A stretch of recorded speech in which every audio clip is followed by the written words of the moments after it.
Shannon Moore. Shannon Moore entered the world on July 27, 1979, and ever since has had his eyes set firmly on the wrestling ring. Growing up in North Carolina, he befriended Jeff and Matt Hardy, who had similar aspirations for professional wrestling.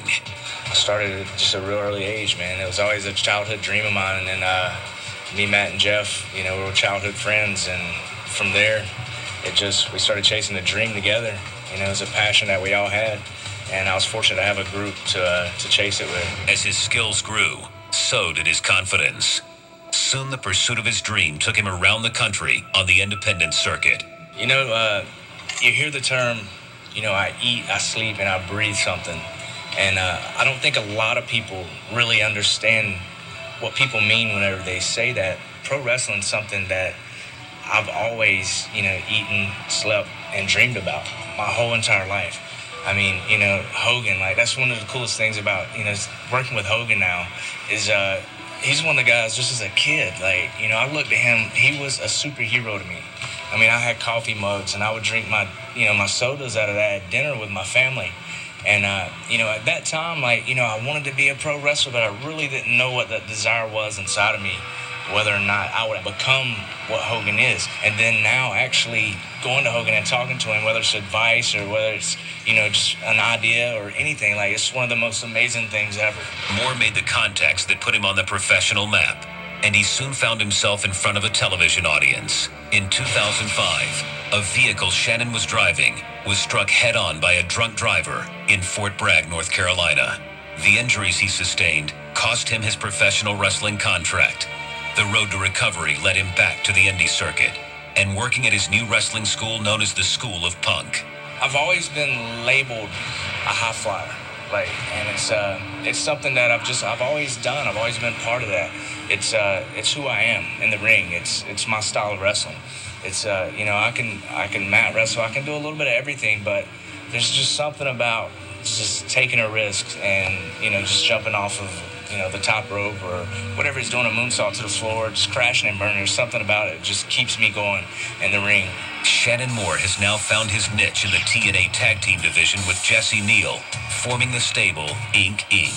The tag team wasted no time in beginning a title run, putting the competition on notice. Shannon and Jesse work as well as any tag team could. They complement one another's style and back each other up as partners, while preserving their individuality as wrestlers. At first I was looking more at the X Division title, and I was like, I would love to have that title. I'd love to, wear that with pride and actually represent the company, and in my opinion, the greatest company, the greatest wrestling company in the world, by wearing the X Division title around my waist. So I had my sights I was so just zoned on winning that title from Doug Williams. And, then there come a point where I was like, you know what? I think there's more out there for me than just this X Division title, whether it's the heavyweight, championship or whether it's the tag team titles. And I was like, tag team. And then I seen Jesse. Here's this kid, he's just gotten in the business. He hasn't been in the business long, but he had a drive and a desire to succeed and be the best, especially everything he's been through in life. So then we decided to form Inc. And we're going to win those tag team titles. And whenever it's all said and done, we're going to wear gold around our waist as a tag team, as a well-oiled machine. That's going to be Inc. Tag Team Champions. He is the embodiment of Dilligaff. The ink on his skin isn't just part of a look. It's a roadmap of where his life has been and an expression of his go-against-the-grain attitude. My goal is to lead a revolution. You see, in society, you got 1% of society that's not afraid to stand out and actually be themselves. And, I want to come into TNA, especially if I can be one half of the tag team champions, and I want to represent these people, and I want to let them know, it's okay to be yourself. If you want to rock tattoos, if you want to pierce your ears, or if you just be yourself, Because society right now, like, they're compressing everybody. You're supposed to wear a collared shirt. You're supposed to do this. You're supposed to do that. That's crap in my book. And I want to let these people know, especially whenever I become one half of the tag team champions, that it's okay to be yourself. And I'm leading that revolution. I'm leading that revolution to represent that 1% of society that's not afraid to stand out and be themselves. And I don't want it to be 1%. I want it to be 100%. I want everybody to be able to just be themselves, man, because once you realize who you are as a person, like, it's the greatest thing ever.